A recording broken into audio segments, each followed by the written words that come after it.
Okay, Bismillahirrahmanirrahim. And hi everyone. Okay, so we are going to proceed with our subject, which is TPT280 Logistics Operations. And to recap what we have learned so far, for chapter 1, we have looked into the definition of logistics. We have been introduced with types of logistics that we have, and then I have explained to you, saya dah explain juga berkaitan dengan trade-off analysis and berkaitan dengan total distribution cost, all the costs yang terlibat dalam logistics secara general, and then in terms of value added supply chain management. Kita dah tengok beza antara ataupun the history of supply chain management daripada tahun 1960s, if you still remember from the slides, sampailah ke zaman sekarang, iaitu 2023.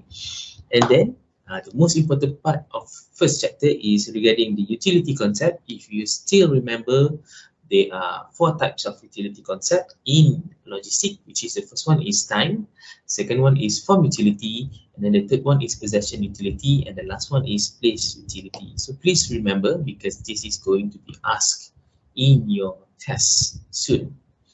Dan kita dah tengok the role of logistics in the organisation. Macam saya pernah bagi contoh sebelum ni, kita tengok, kita cuba kaitkan balik dengan apa yang kamu belajar dalam subjek marketing. Selepas daripada desire, it was generated by the marketing effort. Jadi the relationship between logistics and marketing adalah the way logistics helps to deliver things that have been generated by the marketing team towards ataupun in the hands of the customer. And then in terms of productivity lah, logistik ni is a very important part of any businesses because it improve in terms of productivity. Jadi daripada ia dihasilkan from the plant sebagai contoh, dibawa kepada tangan pengguna, dia melalui beberapa steps. Dan juga saya selalu remind in terms of logistics, it is a interrelated activities, business activities between each other, daripada penghasilan from the production sampailah ke warehousing, and then the way we choose our mode of transportation also plays a role.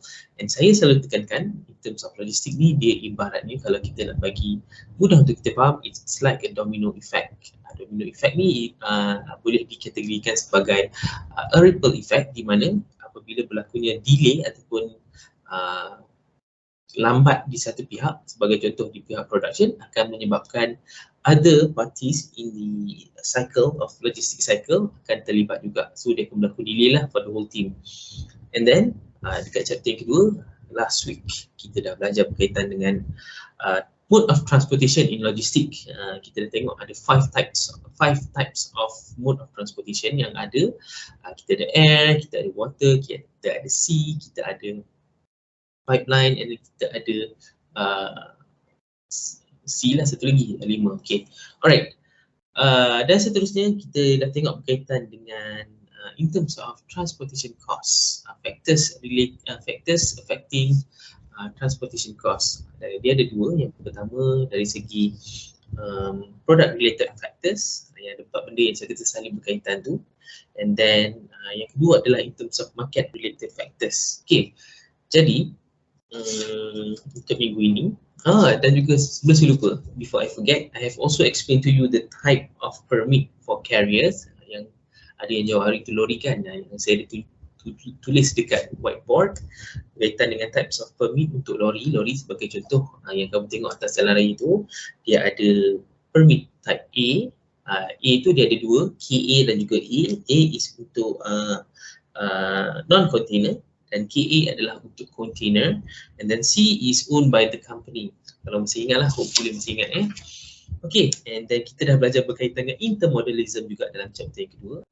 Kalau masih ingat, piggyback, fishyback and birdback. If you don't remember, then you have to read back dekat dalam textbook, page 26 and 27. Okay, and then saya ada tunjuk juga berkaitan dengan ISO container, and then ISO tank, refrigerated container, dan juga kita ada discuss sedikit berkaitan dengan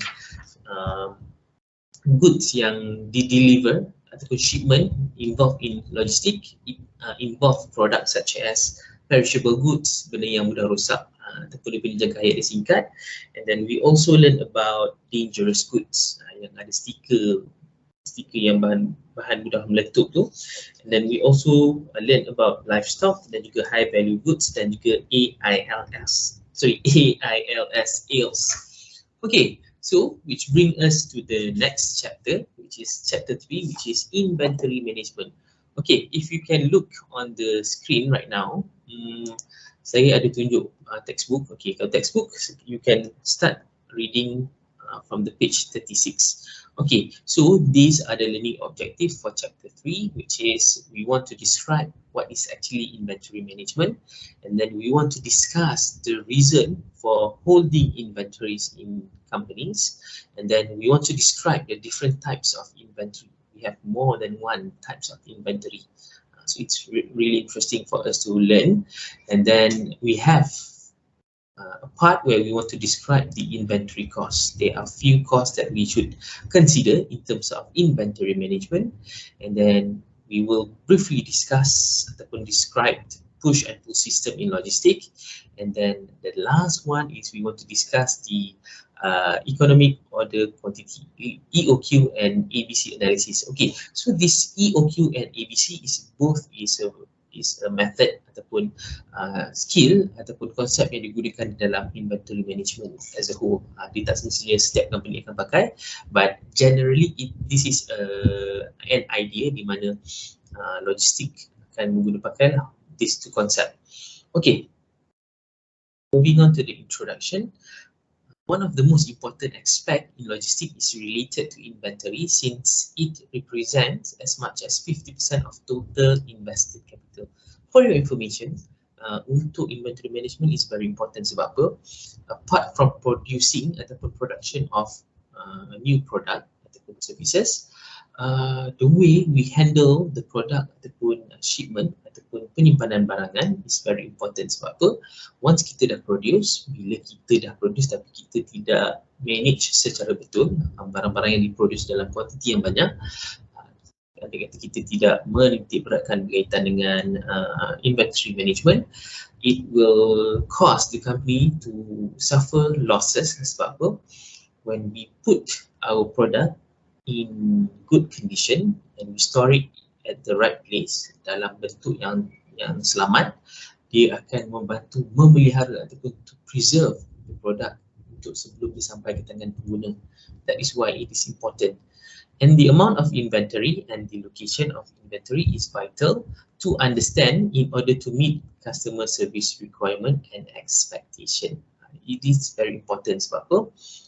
Bila sebagai contoh lah kita letakkan diri kita sebagai customer, we have ordered a certain product. Let's say I've ordered an iPhone, latest iPhone, which is iPhone 14 Pro, and then I'm expecting the product to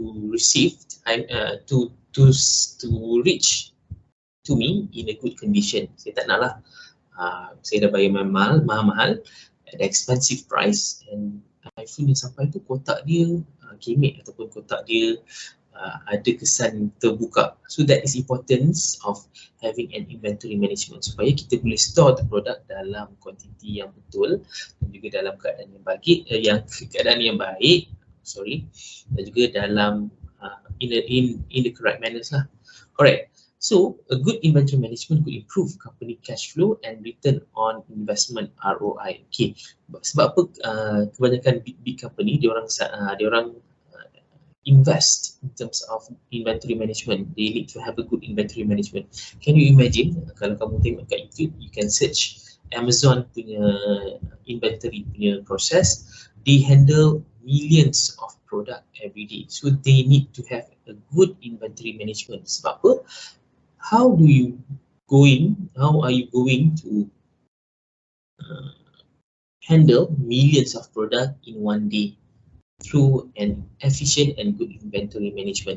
Kalau boleh kita tak naklah produk ataupun produk yang kita hasilkan ataupun produk yang kita terima untuk disimpan dalam warehouse hilang dan tidak sampai ke tangan penguntit. That is very bad lah in terms of customer punya experience.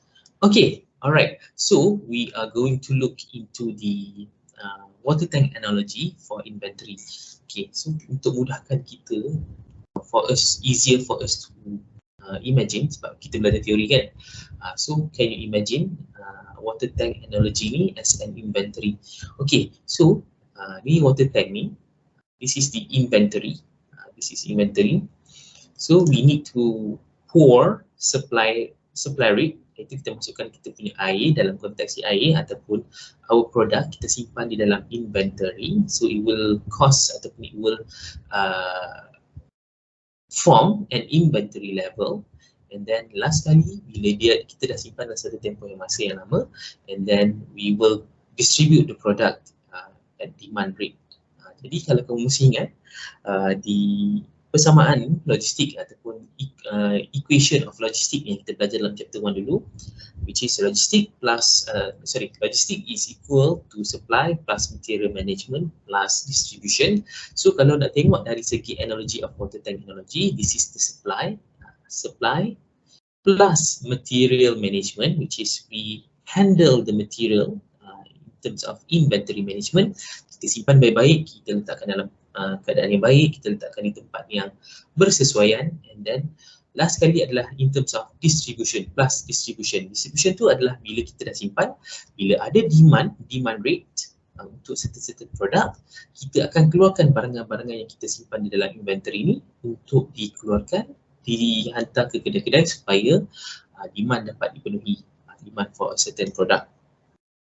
So it's easier for us to look into the water tank analogy. I'm sorry, sebab belum puasa kan, banyak salah sebut perkataan. So I'm sorry for any wrong names ataupun wrong word that I have mentioned.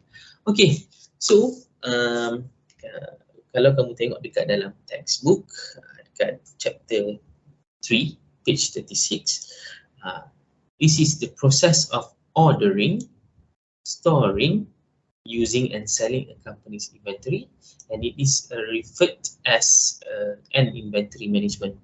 Dia termasuklah sekali dengan raw material, components, finished product, dan juga melibatkan penyimpanan dalam warehousing dan juga processing. Okay, so the importance of inventory, there are few importance. The first one is to balance the advantages and disadvantages of small and large inventory. Sebab apa? Bila kita ada our own inventory management, bila kita sebagai contohlah, you are a manager in a logistic company, so you are going to handle thousands of shipment every day. Jadi how do you want to manage all these thousands of transaction? Is through keeping the stocks di dalam bentuk ataupun dalam susunan yang mudah untuk kita capai ataupun mudah untuk kita keluarkan, supaya we are able to balance between small and large inventory. Kadang-kadang ada company yang dia ada small inventory only, ada company with on a large scale, international punya companies, they have large inventories. So balancing between the small and large inventory is very important. Sebab apa? Kalau small inventory, there are pressures such as tekanan-tekanan ataupun benda-benda yang akan membuatkan company berfikir banyak untuk mengadakan diorang punya inventory sendiri adalah the cost, holding cost. Sebagai contoh, kalau kamu ada kilang sendiri, all the costs related such as operational cost, maintenance cost, electric nak bayar, kalau sewa tapak, dan kena bayar sewa tapak, ataupun bila kita nak simpan sesuatu barangan dalam satu tempoh, these are the costs yang kita perlu fikirkan. Then we have cost of capital. Kita kena ada sumber kewangan lah. Bila kita ada small inventory, kita kena fikirkan how the flow of money for that company boleh kita teruskan tanpa ada gangguan. Sebab apa? Bila kita ada gangguan, dia akan menyebabkan kerugian sedikit lah dari segi how they maintain or they gain their revenue. Okay, and then storage and handling costs, and then in terms of taxes, insurance and shrinkage. Okay, ini untuk small inventories yang dalam small scale, and then in terms of large inventory, large tidak bermakna dia prone free ataupun dia free daripada any problem. They also have some pressures such as in terms of maintaining customer service. Dia kena ada satu customer service yang bagus supaya we are able to trace and then we are able to avoid any loss in terms of the inventories. And then ordering costs, setup costs, labor and equipment utilization, nak gunakan forklift bila kita ada satu inventory ataupun warehouse yang besar, kita kena fikirkan dari segi labor dan juga equipment yang bersesuaian. And then we have transportation costs dan payments to suppliers. Okay, so kalau kamu tengok dekat page 36, we have few points regarding the reasons for holding inventories. Kenapa company-company diorang akan hold inventory dalam certain amount? The first one is to allow for smooth and flexible production operation. If you still remember, saya pernah ajar berkaitan dengan just-in-time. Okay, so itu adalah salah satu method ataupun cara yang digunakan untuk pastikan inventory yang ada untuk digunakan pada production process adalah mencukupi dan juga dia tidak excess ataupun oversupply. So this, we relate with this point, which is to allow for smooth and flexible operations and then to meet anticipated customer demand. Sebab apa? Certain company dia akan simpan, kalau kamu pernah pergi ke supermarket kan, tak kira lah Lotus ke, Giant ke, Aeon ke, Jaya Bursa ke, if kalau kamu pernah nampak a glimpse of their store, they have ataupun di store dia simpan diorang punya inventory dalam satu tempoh masa. Kalau tengok kotak-kotak banyak dekat belakang ataupun di sebalik pintu dekat supermarket tu adalah diorang menyimpan stok-stok supaya in case of a spike in terms of customer demand, they are able to meet the demand. And then to protect against stockouts. Okay, stockouts ni adalah satu situasi di mana berlakunya putusnya stok-stok untuk mendapatkan barangan. Sebagai contoh, kamu nak pergi beli telur dekat Lotus, your mum minta kamu beli telur sebabnya dia nak buat bahulu dekat rumah sebab nak raya ni kan. Okay, so bila stockout ni berlaku, bila kamu pergi dekat Lotus, you went ataupun you go to the eggs punya section dan kamu tengok rak tu kosong, then that is stockouts, di mana it's a situation where there is no stock untuk customer dapatkan. Jadi untuk elakkan berlakunya stockout, di sinilah pentingnya holding an inventory. Kena ada inventory management yang bersesuaian. And then the next one is to take advantage of economic order cycle. Jadi untuk pengetahuan kamu, sedikitlah sebab kita akan belajar sekejap lagi economic order cycle ni, dia adalah satu kitaran di mana daripada ia mula diperlukan sampailah ia dihasilkan dan last sekali sampai ke tangan pengguna. Dia ada few transit ataupun transition between producing and then delivering dan juga last sekali adalah consuming, digunakan oleh pengguna. Alright, and then the fifth reason for holding inventory is to maintain independence of operation. Cuba kamu bayangkan kalau berlakunya putusnya bekalan untuk sesuatu produk, especially dekat musim perayaan ni, bila kita putus bekalan-bekalan sebagai contoh bahan mentah, telur, tepung, beras, dia akan menyebabkan kita being dependent to other operation. Jadi untuk elakkan kita bergantung harap kepada pihak yang lain, so that is why as a company they need to have an efficient inventory. Okay, so in short, buffer against uncertainty in terms of supply, iaitu dari segi raw material inventories, buffer, and then production process dan juga demand. Okay, alright. Alright, so if you look into the textbook in terms of page 37, there is an explanation regarding the need to hold stock. Why should we hold stocks? Okay, in formulating inventory policy, we need to understand the role of inventory. Macam kita tengok tadi, the importance of inventory adalah dari segi memastikan 5 perkara ni dipenuhi ataupun dijamin ataupun guaranteed. Okay, so inventory serves 6 purposes within the firm.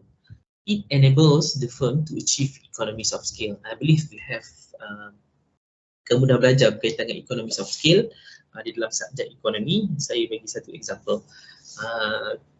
Tak tahulah kamu perasan ataupun tidak, have you ever wondered kenapa kek dekat secret recipe dia lebih murah berbanding kek-kek di kedai-kedai kek persendirian, sebagai contoh kedai kek yang tak ada cawangan. Sebabnya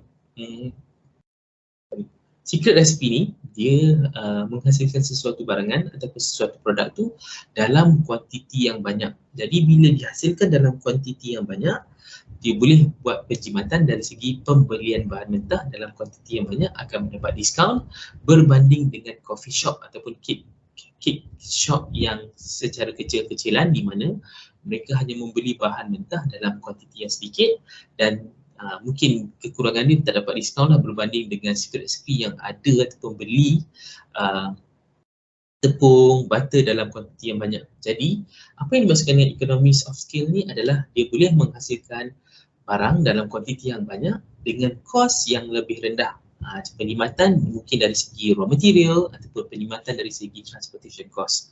Okay, so that is the first purposes of holding stocks. And then yang kedua adalah in terms of balancing supply and demand. Okay, bila kita ada simpanan ataupun stok-stok yang kita simpan, cuba letakkan diri kita sebagai contoh, ada yang pernah bekerja dalam bidang retail kan. If you want to balance between supply and demand, you need to have ataupun you need to keep your stock dalam kuantiti yang mencukupi lah. Kalau pernah pergi kat Speedmart kan, if you look into Speedmart ataupun you have been to Speedmart, kamu akan perasan stok-stok yang mungkin tidak disimpan dekat dalam store, diorang hanya akan letakkan dekat all the aisles ataupun dekat laluan-laluan tu. Sebab apa? Dia orang nak balance between supply and demand supaya andai kata kalau demand tinggi pada musim perayaan, they are able to satisfy the demand by balancing the supply. Maksudnya stok tu kena ada bila ia diperlukan. Okay, next one is enable specialization in manufacturing. Okay, so kalau kita dah hold certain stock dan juga kita dah ada satu amount yang mencukupi for our firm ataupun for our businesses to run business smoothly, it will become our specialization, di mana bila kita nak manufacture ataupun kita nak hasilkan sesuatu barangan, kita dah ada barangan-barangan tersebut disimpan dalam satu inventory management yang efficient. So it becomes our specialization ataupun our expertise. So dengan menggunakan konsep-konsep inilah yang akan menyebabkan business ini are able to be specialized ataupun being an expert in terms of their production ataupun manufacturing. Okay, the fourth one is to provide protection from uncertainties in demand and order cycle. Bila kita ada stok yang mencukupi, kita boleh elakkan daripada rumors ataupun berlakunya keputusan bekalan ataupun putusnya bekalan untuk sesuatu barangan. So kita ada protection lah, as a form of protection daripada ketidaktentuan. Katalah anda kata macam bulan lepas ataupun few months ago di mana berlakunya shortage of eggs dalam pasaran Malaysia. So bila kita ada simpan stok-stok yang mencukupi, so as a business owner ataupun as a business yang operate, kita dapat memenuhi permintaan pelanggan sebab kita dah simpan stok. Okay, acts as buffer between critical interfaces within the channel of distribution. Stok-stok ni juga dia akan act as a buffer. Buffer tu adalah barang yang in transit ataupun yang diperlukan between business processes. Jadi dia boleh act as a buffer. And then last sekali, bila kita ada stok yang mencukupi, kita dapat memenuhi permintaan pada ia diperlukan, we are going to hedge again price increases. Kita dapat melawan daripada meningkatnya harga. Kalau kamu masih ingat apa yang kita belajar dalam ekonomi, when the price is increase, the quantity will decrease. It's an inverse relationship. So untuk kita elakkan daripada price increase disebabkan kuantiti barangan yang diperlukan, demanded, tidak mencukupi, so we need to hold stock in order for us to hedge again price increases. Kita dapat melawan daripada berlakunya kenaikan harga barangan akibat permintaan yang tidak dapat dipenuhi. Okay, so I really hope that masih lagi boleh bertahan ya. Okay, yang ni explanation berkaitan dengan economics of scale tadi tu, balancing supply and demand, enable specialization, and then protection from uncertainties. Yang ni explanation daripada yang saya explain tadi tu. Okay, you can look into the slides given, and or you can look into the textbook. Ada juga explanation yang saya masukkan dekat dalam textbook dekat page 37. Okay, boleh rujuk. Okay, so now kita akan teruskan dengan types of inventory. I really hope that semua masih boleh lagi continue ataupun masih boleh lagi follow. There are 6 types of inventory which is in logistic dalam syllabus kita ni. The first one is working stock. Kalau working stock is likely to be the major elements of stock within a distribution depot stock holding, and it should reflect the actual demand for the product. Maksudnya stok-stok yang dikeluarkan untuk dipenuhi permintaannya di dalam pasaran. Maksudnya working stock ni stok yang dikeluarkan dalam satu kitaran dan dia akan digunakanlah ataupun dijual untuk memenuhi permintaan pelanggan. Okay, the second one adalah in terms of speculative stock. Speculative stock ni, it's a raw material that brought forward for the financial or supply reason, or finished stocks to prepare expected increase in demand. So you have, sebagai contoh speculative stock ni, you have kamu dah mendengar beberapa rumus berkaitan dengan telur tak lama lagi akan putus bekalan sebab apa, kita tak cukup stok. Jadi bila you heard the speculation, dia akan membentuk satu situasi di mana panic buying. Jadi speculative stock ni lah yang akan penuhi permintaan dan berlakunya permintaan yang mendadak secara panic buying sebagai contoh. That is the second one. And then the third one is cycle stock. Okay, cycle stock it refers to the major production stock within a production warehouse, and it reflects the batch size or production run length. Okay, cycle stock ni dia adalah satu inventory ataupun produk semi finished goods. Dia dihasilkan ataupun dibawa ke dalam kilang, disimpan sekejap dan sebelum dia digunakan untuk menghasilkan sesuatu end produk yang lain. Jadi cycle stock ni diperlukan supaya dapat menghasilkan produk-produk yang lain. Okay, and then seasonal stock. Okay, memandangkan ni macam sekarang ni kita dah tiba musim perayaan kan. Jadi it's a product that is stockpiled to allow for expected large increases in demand. Seasonal ni selalunya musim perayaan, musim-musim cuti ataupun public holiday. So kita dah boleh anticipate ataupun kita boleh jangkakan bahawa during seasonal punya period, barang-barang, certain barang especially untuk raw material ataupun raw product sebagai contoh tadi, beras, telur, ayam, daging dan juga bahan-bahan mentah yang lain akan meningkat dia punya demand. So that is seasonal stock plays a role in terms of satisfying seasonal punya demand.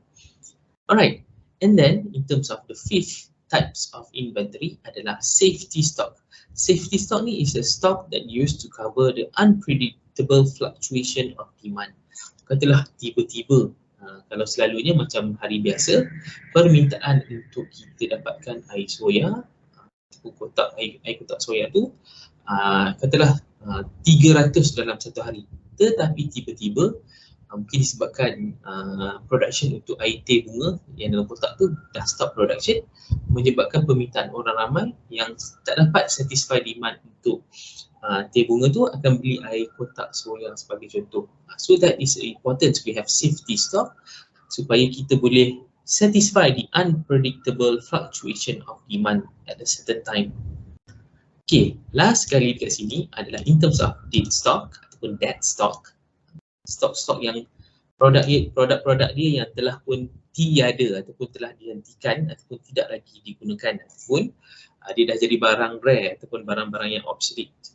The set of item for which no demand for some period of time, stock might be obsolete or normally transshipped to another location where demand exists. Sebagai contoh, kalau kat Malaysia mungkin kita dah tak pakai PCR ataupun kaset, tetapi dekat negara-negara yang appreciate in terms of rare items ataupun barang-barang yang orang tak gunakan lagi, sebagai contoh Walkman ataupun VCR player ataupun video player yang pakai tip ataupun kaset tu, dia akan menggunakan dead stock ni lah, barang-barang yang dah tidak lagi actively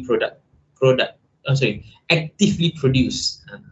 Okay, so these are the 6 types of inventory. I really hope that you read the explanation dan juga bolehlah contoh textbook dekat page 38 all the explanation supaya anda kata kalau masuk dalam test nanti you are able to explain what is the 6 types of inventory. Okay, so now before we proceed, I think that we need to break for a while. Dan kita akan break sekejap 5 minutes and I'm going to return after 5 minutes break. Okay.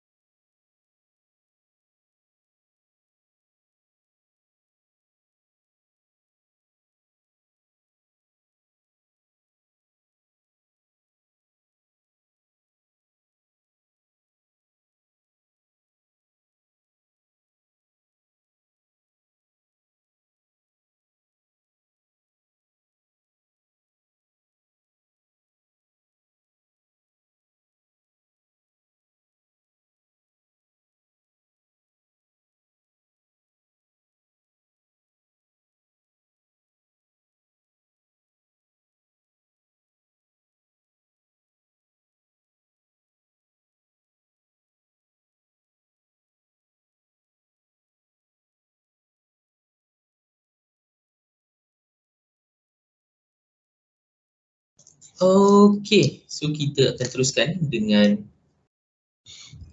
inventory cost. Okay, so kalau if you look into your textbook, please refer to your textbook because we are going to read and refer to it very much, sangat-sangat banyak. That's the reason why kita wajibkan kamu untuk berikan buku tu, sebab apa kita nak kamu gunakanlah textbook tersebut. Okay, so sekejap saya buka balik, sorry. Kamu tengok balik page 39, which is inventory cost. Okay, so for your information, inventory cost yang terlibat dalam inventory management ni, it include the cost of purchasing, storing and managing inventory across the e-commerce supply chain. Ini adalah cost-cost terlibat. Kita kena purchase, kita kena store and we need to manage. Okay.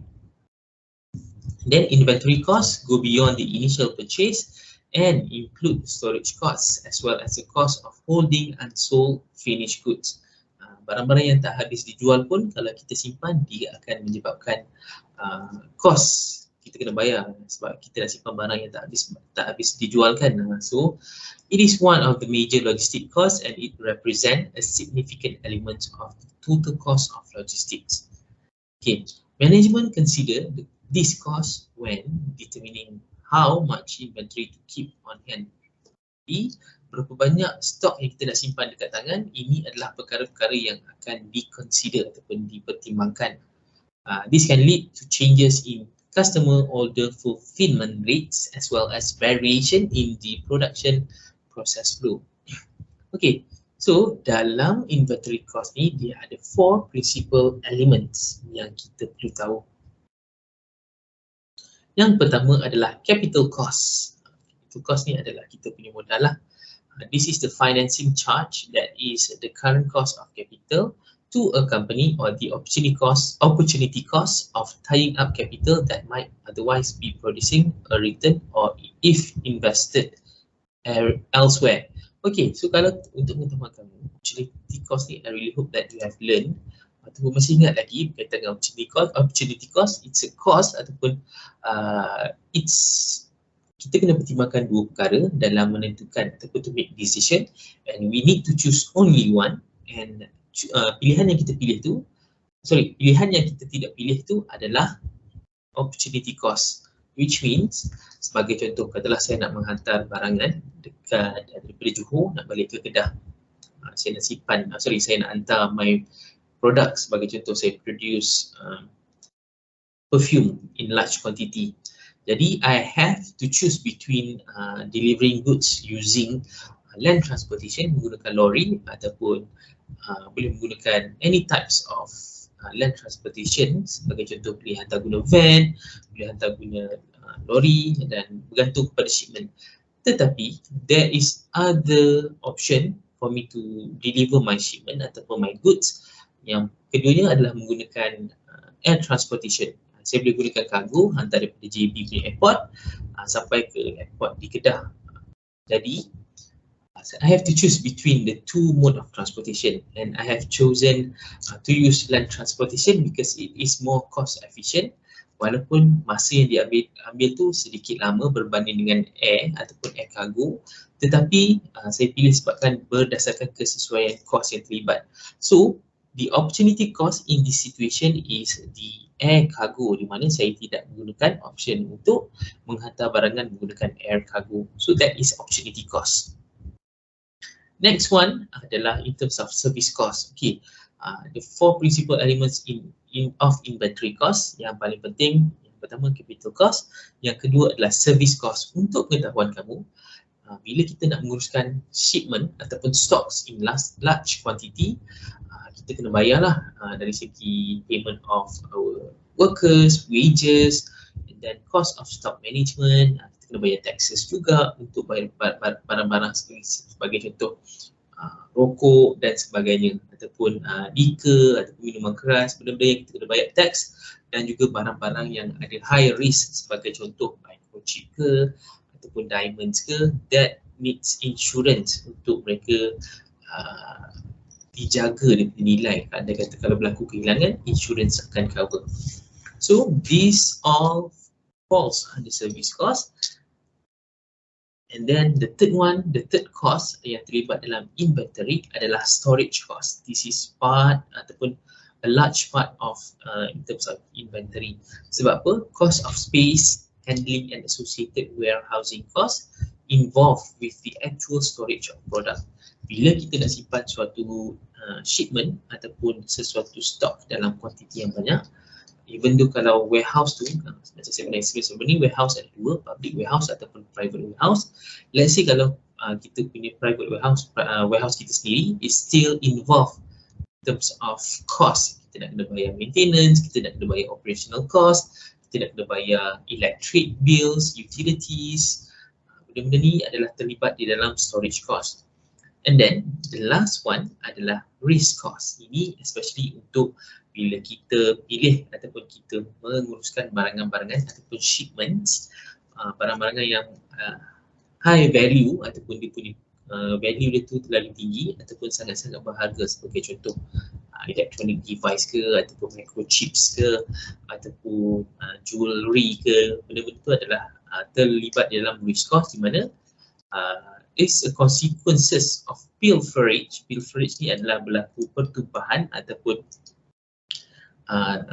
kehilangan barangan, deterioration of stock, barang yang kita hantar dalam bentuk yang disimpan dalam kotak yang cantik tetapi telah pun dirosakkan akibat the way we handle things, and then in terms of damage and obsolescence dan sebagainya, etc.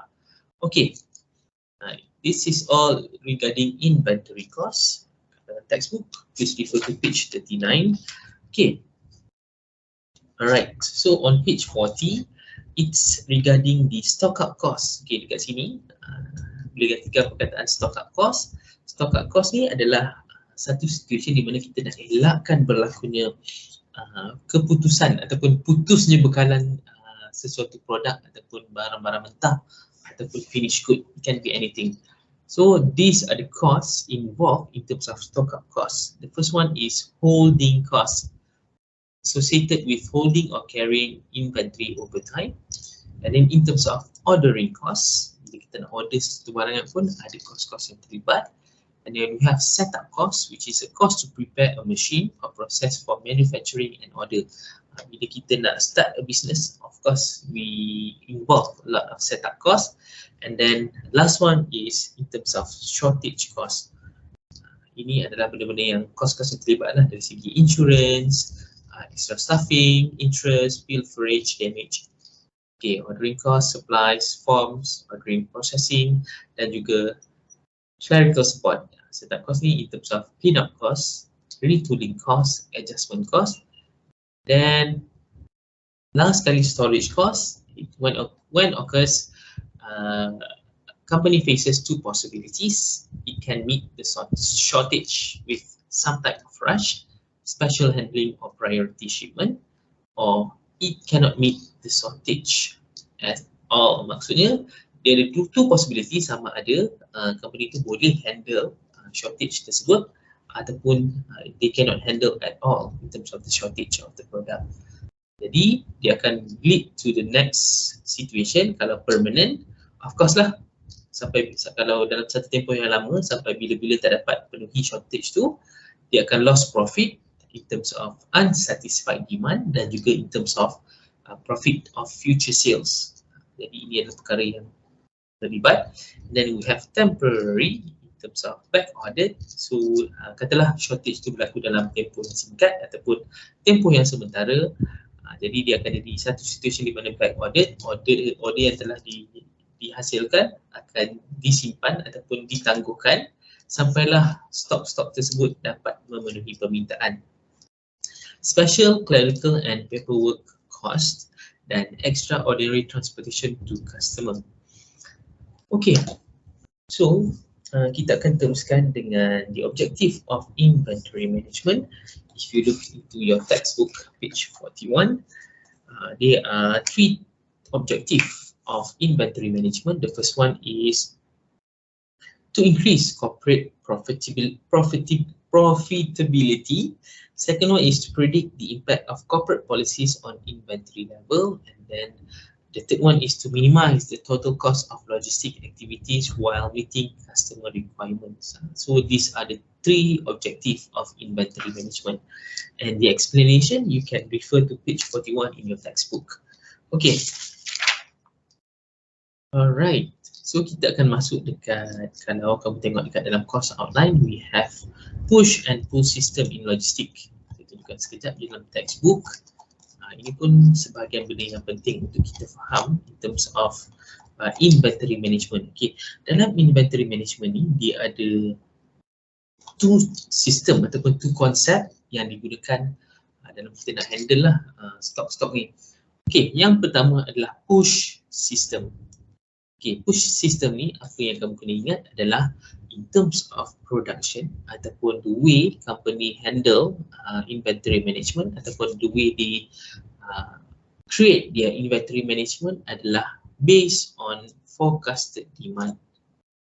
Diorang kena forecast, diorang kena jangkakan. Okay, so untuk satu tempoh masa, sebagai contoh dalam sepanjang bulan Januari, permintaan untuk barangan sebagai contoh baju sekolah ataupun barangan-barangan sekolah akan meningkat. So they will forecast dalam satu bulan Januari jualan dia akan tinggi sebab apa? Sekolah akan mula dan barangan-barangan sebagai contoh baju sekolah, pensel, stationeries all will spike in terms of demand.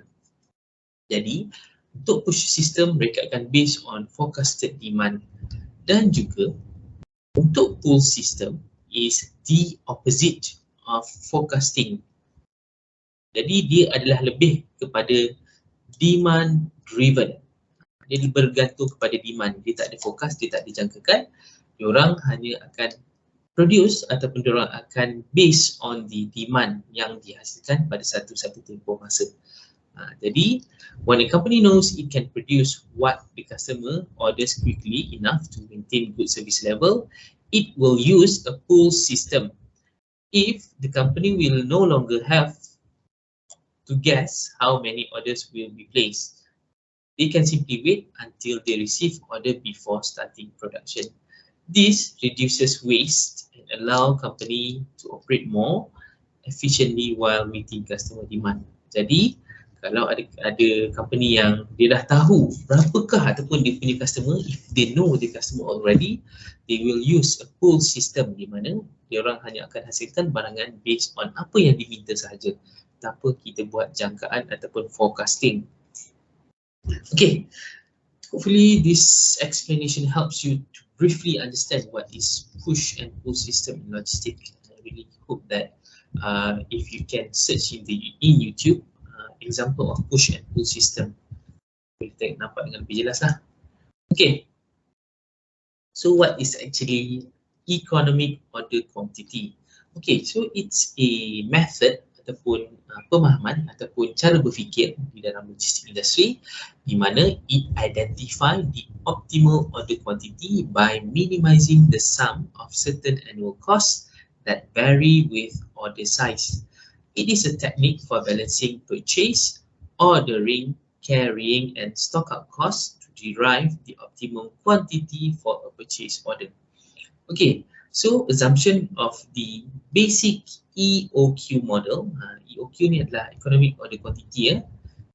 Dia adalah only one product involved, annual demand requirement unknown. Jadi dia orang dah tahulah setiap tahun annually how much the product will be sold, berapa banyak, selalunya dalam large quantity, and demand is spread evenly throughout the year so that the demand rate is reasonably constant. Jadi barang yang kita hasilkan bila kita gunakan EOQ ni, kita boleh tahu dah sepanjang tahun dan juga sepanjang setiap bulan berapakah produk yang dihasilkan dan berapakah produk yang akan terjual, dan based on demand. So demand tu dia adalah steady. And then lead time does not vary, it's constant. Lead time tu adalah transit time between penghasilan daripada satu tempat ke tempat yang lain. And then each order is received in a single delivery and there is no quantity discount. Okay. So kalau kamu tengok dekat sini, elements of order cycle, we have four. The first one is sebagai contohlah order placement, the mechanism for shippers to book the order from logistics service provider. Tak maaf lah sebab sekarang ni bila saya record tengah bulan puasa, penghujung bulan puasa, so sebutan tak berapa nak jelas. Okay, so when we place order, and then dalam sistem dia akan generate request for transport, export booking, import clearance via fax, email, intranet, extranet, EDI and phone. Jadi bila order placement dia menggunakan sistem, and then dia akan dijana melalui EDI. EDI ni kita akan belajar dalam chapter yang ke-6, don't worry. And then next step is in terms of order processing. After we place the order, sampailah tiba sistem akan proses the activities associated with filing custom order. Dalam sistem lepas pada sesuatu order tu di place ataupun diletakkan ataupun dihasilkan, bila sampai masa untuk proses, dia lebih kepada filing. Sebab apa? Kita kena susun order tu mengikut kepada dia punya sequence supaya barang yang di order dia akan keluar dulu, barang yang kemudian order ni sampai akan keluar kemudian. Example of these activities are checking customer credit limits, transferring information to sales record, preparing shipping documents, customs form dan juga etc. And then the third element of order cycle adalah in terms of order preparation. Order preparation ni adalah in terms of information for means of the cargo to be moved from point of origin to the point of destination or consumption. For example, shipping instruction, dia hantar dari segi estimated time of arrival. Dia ada packing list. Packing list ni adalah satu list yang mengandungi barang-barang yang dihantar. Shipment kita tu, apakah barang yang dihantar. There is a list that is called as packing list, and then the mode of transport that is suitable for our order delivery, and then the value added and labeling, etc. Last sekali dalam elements of order cycle adalah order shipment. Bila kita dah settlekan the placement, processing and preparation, last one adalah in terms of order shipment, where shipment time from order is placed until it reaches the destination. Okay, so EOQ ni dia punya main function, you don't have to worry, jangan risau. Dalam test ataupun dalam final, kamu takkan perlu buat pengiraan. What we need to understand is only the concept of EOQ and how EOQ as a concept manage ataupun control the inventory level. Kiranya untuk pastikan bahawa sesebuah syarikat tidak putus bekalan dari segi bahan mentah ke ataupun stok ke ataupun in terms of shipment ke ataupun in terms of stocks, dipastikan stok-stok yang disimpan tu tidak berlebihan dan juga tidak berkurangan. Dia tak boleh terlalu undersupply ataupun dia tak boleh terlalu oversupply. So jawab pada konsep of EOQ. EOQ answers the how much to order question. Dia sama juga macam konsep just in time, di mana kita kena pastikan berapa banyak kita nak order tu dia tidak terlalu berlebihan. Okay, so these are the things that you need to consider in terms of EOQ model. This one you can read. This is only the concept. Alright, EOQ lot size choice. Dia bergantung kepada There is small size, and then we have large size. This one you can read. We will discuss in our face-to-face lecture next week. Then ini in terms of inventory order cycle. Jadi EOQ ni make sure that in terms of lead time dan juga order placement is very it's very systematic dan juga dalam kadar yang bersesuaian. Okay, don't worry, EOQ ni all the formulas ni is only for your extra extra punya information. You can read it as well.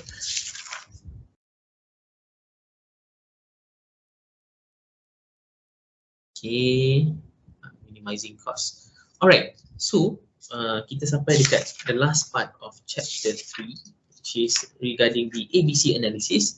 If you look into the ABC analysis punya part dekat page 48, saya buka sekejap. Okay, kalau kamu tengok dekat page 48,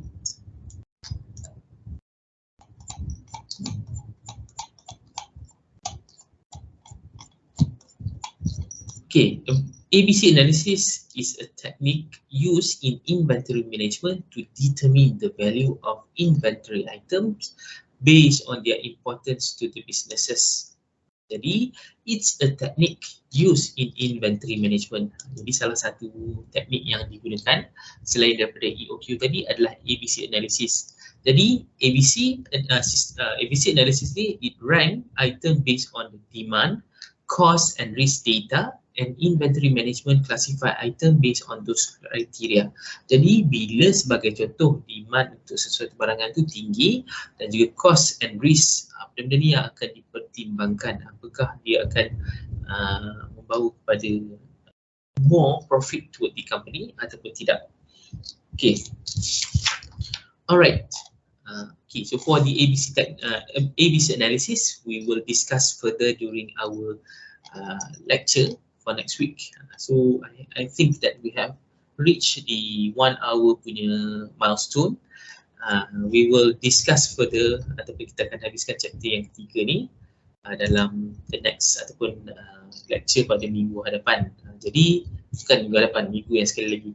Jadi saya nak ucapkan manakala kita dah sampai kepada minggu terakhir untuk bulan Ramadan, I would like to wish you all selamat menyambut Hari Raya Aidilfitri and maaf zahir batin, and hopefully I will see everyone dekat dalam kelas. Make sure that you arrive safely di dalam kelas kita nanti ya, sampai dekat kampus, dan juga kalau nak berair tu beringatlah janganlah main mercun terlalu yang bahaya-bahaya sangat. So make sure that take care of yourself and take care of your family, and that's all for chapter 3, and we will meet each other next 2 weeks. Take care and Assalamualaikum.